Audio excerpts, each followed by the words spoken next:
All right, we'll do some more practice with refraction, then hopefully I'll show you something else involving refraction today as well in this video.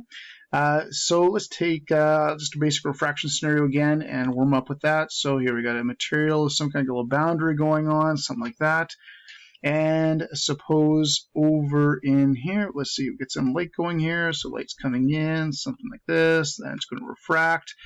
Just from this picture, I know that the bottom material has a higher index than the top material because its angle is smaller measured from the normal. So I already know that. Okay, so let's see what we've got going on here. Let's say in the top part over here, let's say light is traveling at 1.76 times 10 to the 8 meters per second, and it's coming in. And let's say it's coming in at 50 degrees. And then it goes into the other material, and let's say the index for the second material over here, let's say it is 4.15, and I would like to know what is the angle in the second material. Okay, well, first thing I need to know is the index in the first material, so I can find that. So the index for my first material will be the speed of light in a vacuum divided by the speed, and I have the speed. So that's relatively straightforward to figure out. All I have to do is take the speed of light in a vacuum, the c value, and divide by the v, which I know. So if I divide those two out, I get a index of about 1.70. Okay, so a little bit higher than glass would be. All right, now that I have that, I can use my Snell's law. So sine theta 2 would be n1 sine theta 1 divided by n, put that n1 sine theta 1, that looks a little better, divided by n2, and then solve for n2. Don't forget to inverse sine it after you've calculated the values. Let's see, so that would give me about 18 degrees or so, something like that. Okay, so there's a little practice with Snell's law, and now let's see if I can show you something else kind of cool involving Snell's law and refraction. All right, so we're going to go back to the simulation that we've used before. Well, let's turn it on. All right, there's my waves going in, and what you guys did before is I would change the material down here, and it would cause refraction. Okay, so what we're going to do this time, though, is we're going to actually change the top material. We're going to make the bottom material is going to be air, and the top material is going to be the one with higher index. Now, if we do that, you can see it's a little bit different. It's the same type idea, but a little bit different. Now, the thing is, if I take my thing and I move it, one of the differences is that as I am lowering my light source, the beam on the top is getting closer to the surface. I'm going to change to a wave ray, a little bit less going area, that's a little better. My line is getting closer to the boundary, which makes sense. But the beam that's inside of the second material is actually getting closer to the boundary first. And if I get really, really close, eventually it actually just disappears. Now, this is what's called total internal reflection. Now, if I switch it around, that does not happen, because the angle here is always going to be smaller than this one. But if I start in a higher index material, it can actually happen. And this is called total internal reflection. And literally the light actually gets trapped inside the material and can't get out. Okay, you can actually see it. We've got here, this is the refracted stuff, this is the transmitted stuff, this is the reflected stuff, this is the partial reflection, this is that discontinuity thing that we talked about when we did like the simulations with that like little yellow rope and stuff like that. And you can see that the further I bring it down, the reflected part keeps getting darker and darker and darker because more is getting reflected, and eventually it's all being reflected and it actually is trapped inside of the material and the light can't actually get out. And this is what's called total internal reflection. So we're going to look at that a little bit today. It's a very specialized refraction. Okay, so we are going to look at what's called total internal reflection. And this is a specialized situation for refraction when you actually start on a higher index. So just sort of lay this out a little bit and see what's going on.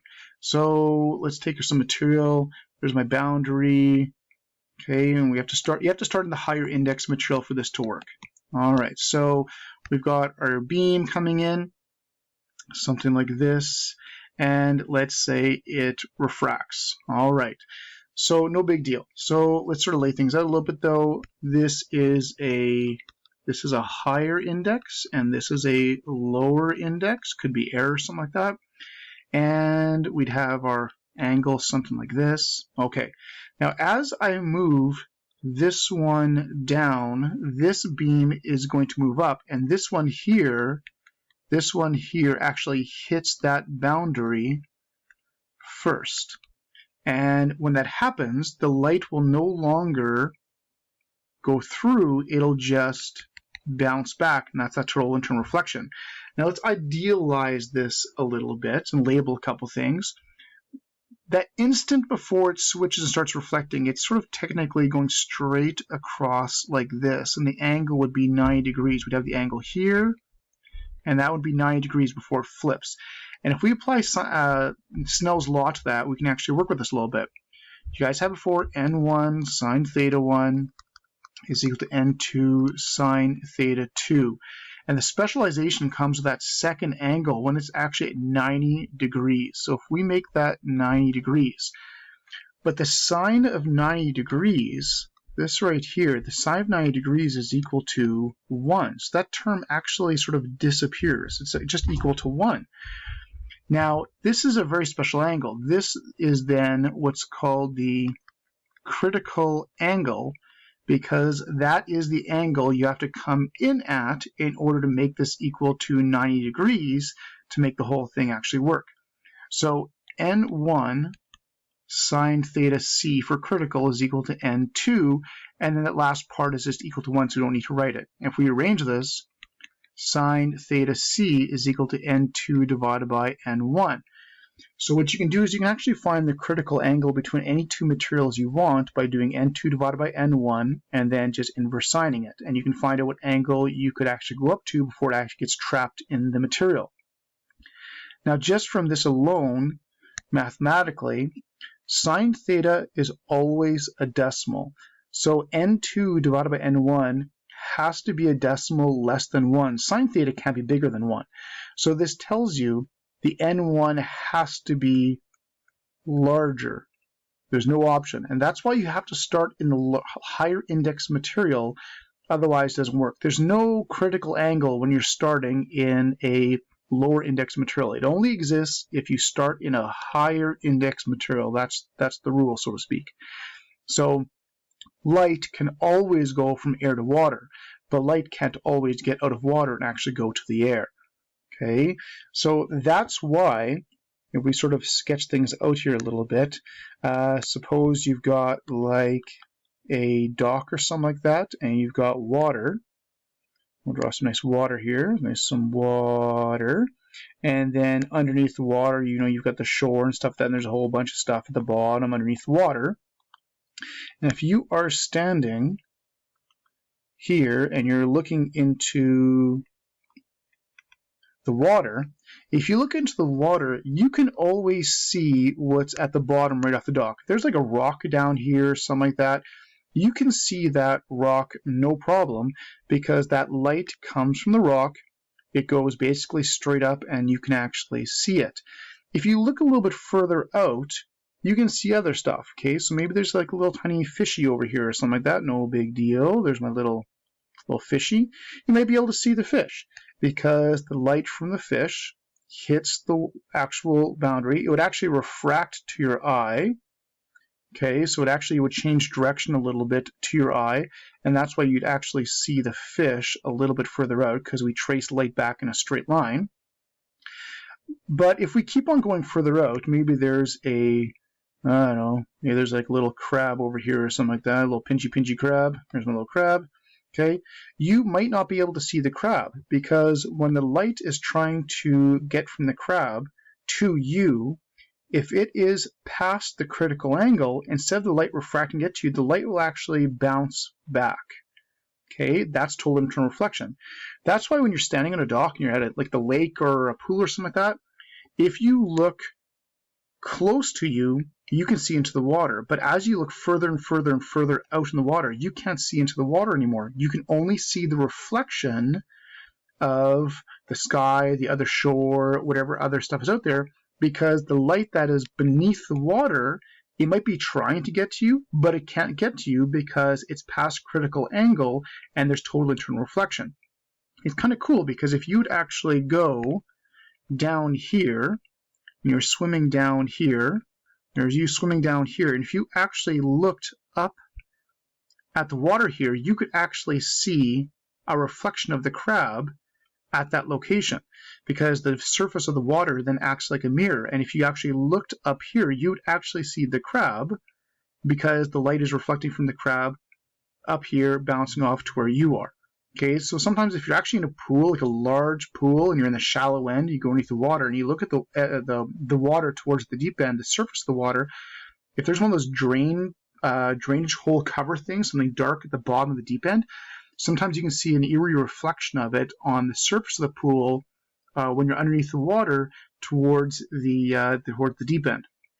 Okay, so for example, if we took water and air, which of course that's really, really common, if we did the sine theta c and we did the n for air divided by the n for water, and you actually calculate the critical angle for air to water, you can see the angle that you'd actually need.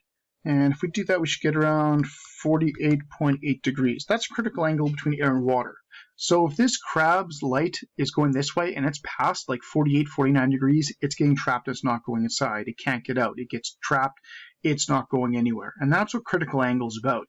And this is actually used for a variety of different things, actually, whether you realize or not. It's kind of cool how this stuff actually works. So, for example, if we look at critical angle type stuff, it's used for tons and tons and tons of different stuff. Probably one of the oldest applications of it. This is why gems, more specifically diamonds, actually sparkle. Because if you take a diamond and you sort of analyze it, diamonds have an index. The index for diamonds is around 2.42. It's relatively high. So light can always get into a diamond, but sometimes it can't get out, which means it bounces around. And diamonds are cut in certain ways to trap light, so then when it does actually get released, it's really, really, really concentrated. So they don't just cut diamonds randomly, and a lot of other gems, they do the same type of thing. They cut them to trap light really, really well, so when it gets released, it makes them so brilliant, and that's why gems and diamonds sparkle. More recent, more modern type thing is fiber optics. If you got like fiber optic cables, and fiber optic cables work by sending light into one end for digital signal, and as the signal goes across, it hits the light hits the side, and it bounces and it bounces and it bounces until it hits the other end and gets out. So this is how fiber optics works, and of course fiber optics are used for so much in terms of telecommunications and digital signals for computers and home theater systems and that type of stuff. So fiber optics actually trap the light in order to send signals, and that's why if you use fiber optics for your stereos and receivers and home theaters, stuff that your Blu-ray players, your Xbox, whatever, there's a little thing that you plug into the back and you'll see it glowing red, and that's the red signal light that's actually flashing on and off unbelievably quickly in order to make it work. So that is how fiber optics work. That's why gems sparkle the way they do. That's how fiber optics works, and there's tons of other things that critical angle is actually used for. And you've seen it your entire life. Stand on the edge of a pool, a lake, you've been seen it cajillions of times, but now you have a little idea of how it actually is used. And these are just a couple applications for it.